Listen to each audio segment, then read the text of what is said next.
বিরোধী দলনেতাকে একটা হিসাব দেব, সেই হিসাবটা আপনাদের এই হিসাবটা আপনাকে নিতে হবে। 21-এর সঙ্গে একটু কম্পেয়ার করতে হবে। 21-এ কি কি করেছিলেন আপনারা, তার আগের কথায় আমি নাইবা গেলাম। 21-এ এই রাজনীতি ছিল না আখরুজ্জামান সাহেব। হার জিত আছে, আপনিও কংগ্রেসে ছিলেন, আপনি অনেক পরে এসেছেন, এবং সেটাও এসেছিলেন তখন শাসকের স্বাদ নেওয়ার জন্য।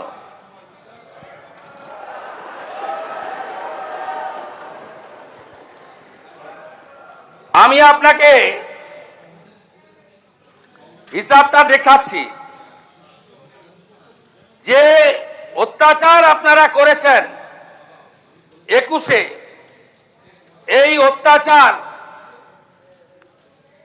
কোন সভ্য দেশে হয় না। আপনারা কাউন্টিং হলের মধ্যে মানস সাহা, মগরাহাট পশ্চিমের বিজেপি প্রার্থী, তাকে আপনারা খুন করেছেন কাউন্টিং হলের মধ্যে। আপনারা 1 লক্ষের বেশি ভারতীয় জনতা পার্টির কর্মীদেরকে ঘরছাড়া করেছেন। আপনারা হিসাবটা শুধু দেখলে অবাক হয়ে যাবেন যে পশ্চিমবঙ্গে কি ধরনের অত্যাচার আপনারা করেছেন। এবারে মোট 21-এ এফআইআর হয়েছিল প্রায় 2000-এর কাছাকাছি থানাতে। আমি পরের এফআইআর গুলো বাদ দিলাম। 1100 এন্ট্রি করেছেন, বাকি এফআইআর এন্ট্রি করেননি।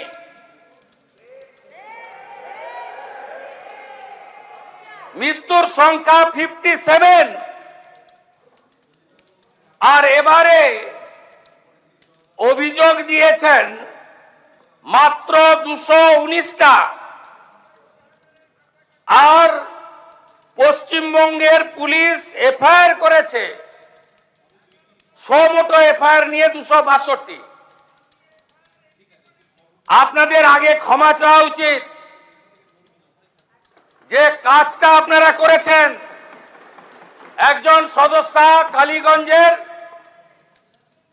তিনি অনেক বক্তব্য রাখছিলেন। আমি তো ধন্যবাদ জানাবো অধ্যক্ষকে যে তিনি মেড ইন স্পিচ পুরোটাই ওনাকে পড়তে দিয়েছেন।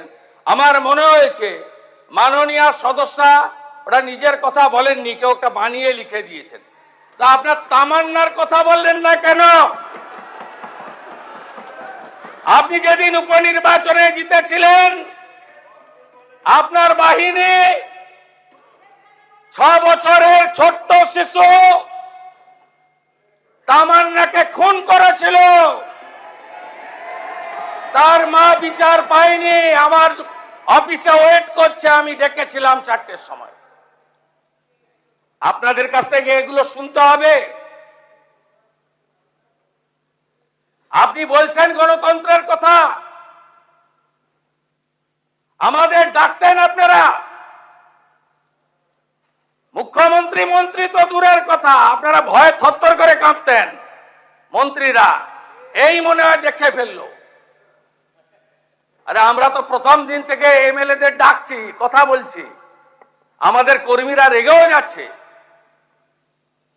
আমরা এই প্র্যাকটিসে বিশ্বাস করি না। আমরা মনে করি সংবিধান অনুযায়ী চলতে হবে, for the people, by the people, of the people. প্রত্যেকটা অ্যাডমিনিস্ট্রেটিভ রিভিউ মিটিং এ আপনাদের ডাকা হচ্ছে, কথা হচ্ছে। গতকাল বাজেট ঘোষণায় অর্থমন্ত্রী আপনাদের এমএলএদেরও কিছু প্রস্তাবকে গুরুত্ব দিয়েছেন। আপনারা 5 বছর কি করেছেন? আমাকে কতবার বের করেছেন হাউস থেকে?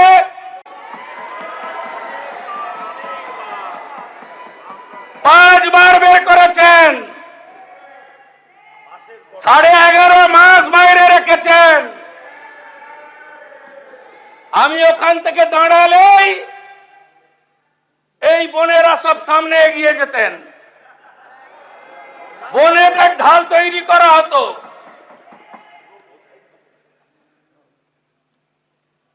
কত মামলা করেছেন আমার নামে? বিরোধী দলনেতা এলপি ঋতব্রত ব্যানার্জি, আপনার নামে কটা মামলা হয়েছে? টোটাল মামলা হয়েছে আমার নামে 102। হাইকোর্ট সুপ্রিম কোর্ট কোয়াশ করার পরে ভবানীপুর নন্দীগ্রামের নির্বাচনী হলফনামায় আমার মামলার সংখ্যা দিতে হয়েছে 35। আপনাদের কাছ থেকে জ্ঞান শুনবো? আমরা এখনো বলিনি মুখে নিকো প্লাস লাগাতে। আপনার নেত্রী বলতো। আমাকে কতবার হাইকোর্টে যেতে হয়েছে পারমিশন নিতে? 104 বার। আন্দোলন করার জন্য নয়, বাঁকুড়ার কোতলপুর আলু চাষি আত্মহত্যা করেছে, আমি গেছি। ওই দলছুট প্রাক্তন এমএলএ হরকালী প্রতিহার, আপনাদের লোক হেরেছে, তার কাছ থেকে জেনে নেবেন। ওখানে আটকেছেন আমাকে। আমাদের দোল পূর্ণিমার আগের দিন হোলিকা দহন হয়। ভবানীপুর বিধানসভায় আমাকে করতে দেননি। রামনবমীর মিছিল করতে দেননি। হনুমান জয়ন্তীর মিছিলে হাঁটতে দেননি। মোতাবাড়িতে ঢুকতে দেননি। হাইকোর্ট করে গেছে। ধুলিয়ানে 10টা হিন্দু গ্রাম লুট করলেন। হরগোবিন্দ দাস, চন্দন দাসকে খুন করলেন। আমাকে ঢুকতে দেননি। 12 দিন পরে হাইকোর্ট করে গেছে। মহেশতলায় তুলসী মঞ্চ তুলে ফেলে দিলেন। রবীন্দ্রনগরে হাইকোর্ট করে গেছে। রাজ্যপালের তৎকালীন রাজভবন, আজকের লোকভবন, 24-এর নির্বাচনের পরে ঢুকতে দেননি। কলকাতা পুলিশকে দিয়ে তাড়িয়েছেন। হাইকোর্ট করে লোকভবনে ঢুকতে হয়েছে। তখনই বলেছিলাম, নিউটনের 3য় গতিসূত্র, প্রত্যেক ক্রিয়ার সমান এবং বিপরীত ধর্মী প্রতিক্রিয়া আছে। তখনই বলেছিলাম, পৃথিবী গোল, যা করিতেছেন জনতা জনার্দন দেখিতেছে,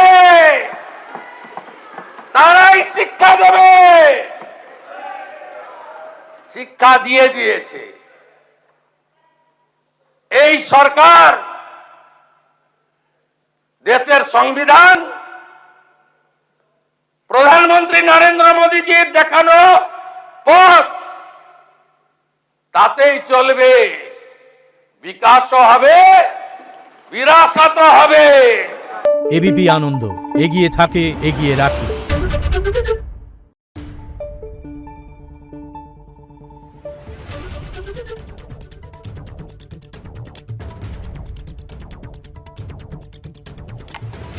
Thank you.